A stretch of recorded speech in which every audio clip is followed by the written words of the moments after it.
This video is all about the ray marching prototype that I've been making in Pygame as part of my project. When we start the program, we can see all of the controls. We move around with WASD, we can move the mouse to look around with the camera. By pressing right click, we can hold our current position, and by pressing R, we can change our rendering modes. This either shows all of the rays, none of the rays, or just a single ray in front of the camera. We also get a choice of 6 different scenes. The first scene shows a single circle. The thin green outline has been drawn by Pygame and has not been rendered by the camera. Anytime we see some small green dots on the sphere, this is what is being drawn through the ray marching. By pressing R once, we can see a single ray. This is the ray coming directly out of the camera. This first circle represents the closest distance to any object in the scene. Since there is only one circle, it goes directly to it. As we start rotating the camera closer and closer to the circle, we can see how we get more rays.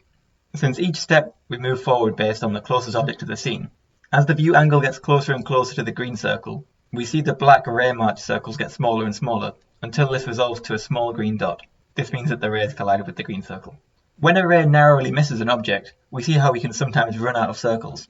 In the final program, we can adjust how many circles we use. This greatly affects performance, as this needs to be done per pixel. Having more steps gives a better visual output, but takes a lot longer to run. Pressing R a second time shows every single ray all at once. This next scene shows how basic space repetition can be used. Here the circle has only been drawn once, but our camera can see it multiple times as it has been repeated every 500 units in the x-axis. This next scene has been made up with lines. By putting many together we can make a pentagon. This has also been repeated in both the x and y directions. This next scene shows how animation can be applied. Even though we are only moving the object once, all of its repetitions also move.